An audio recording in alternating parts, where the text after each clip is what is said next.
أعوذ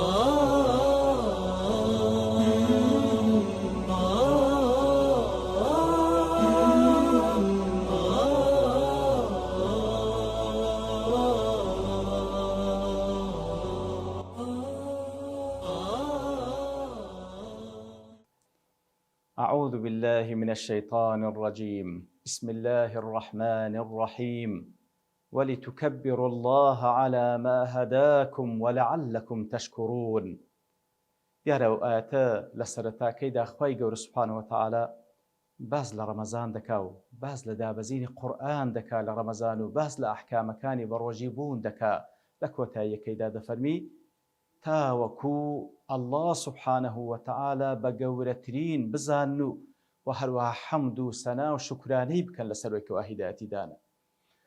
بەڵێ خۆشەویستان، دیارە وەکو زانایان دەفەرمون ئەوە ئیشارەتە لەوەی کە ڕەمەزان تاوە دەبی جەژن بە الله ئەکبەر و تەکبیراتی جەژن ئیستەقبال دەکرێت، وەکو لە سونەت پێغەمبەر صلی الله عليه وسلم واریدە و هەر لە مەغریبی شەوالەوە لەو کاتێکەوە ڕەمەزان کۆتایی پێدێ و داخلی مانجی شەوال دەبین سونەت بە تەکبیراتی جەژن لێ بدەین هەتا وەکو بەیانیەکەی هەتا وەکو نوێژی جەژن دەکرێت.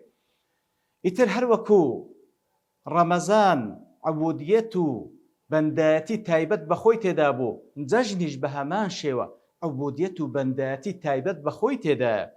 بەڵێ الله ئەکبەر دەکەین لە جەژندا، هەر وەکو لە چەندین لایەنی دیکەش یاخود لە چەندین جێگای دیکەش پێویستە الله ئەکبەر بکەین لە ئاذان و لە بانگدانمان لە نوێژەکانمان کە بە الله ئەکبەر دەست پێ دەکەین و هەروەها لە چەندین جێگای دیکەش الله ئەکبەر دەکەین. بەروێ هەر لە ضمنی وشەکەیکەوە لە ضمنی کەلیمەکەی کە دەرێ الله ئەکبەر واتە الله سبحانه وتعالى گەورەترینە. لە چی گەورەترە؟ المفضل عليه لێردا باس نەکرا، لە بەروێ زانایان دەفەرمون مەحذوفە واتە ئەوەی بە خەیاڵت دادێ الله لەوی گەورەترە سبحانه وتعالى. خەمت هەیە الله گەورەترە لە هەموو خەمەکان. دەترسەی لە دوژمنێک الله سبحانه وتعالى گەورەترە لە هەموو دەسەڵاتێک. دەتەوێت گوناه و تاوان بکەی ئاگادار بە الله ئەکبەر.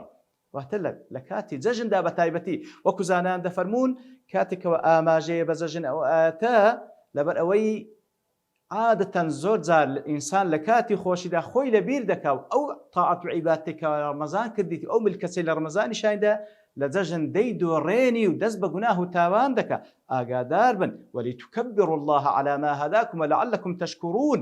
بەڵکو پێویستە الله ئەکبەر بکەی لەسەر نەفسەکەی خۆت و بیگریەوە شکرانەی خوا بکەی کەوا خوای گەورە سوبحانه وتعالى هیدایەتی دای لە بۆ ئەوەی کەوا بتوانی بە ڕۆژی بی و پارێزگاری لەسەر بکەی. هەتا وەکو کەعبی کوڕی ماری خوای لە ڕازی بی دەفەرمی کەسێک لە ڕەمەزاندا بە ڕۆژی بی نیەتی شیوابی لەگەڵ جەژن دەست بە گوناه و تاوان بکاتەوە، ئەوە نیشانەی قبول نەبوونی مانجی ڕەمەزانە لێی و نیشانەی ئەوەیەکەوە دەرگای تەوفیق بەڕوویدا داخرە. خوا پەنامان بدا.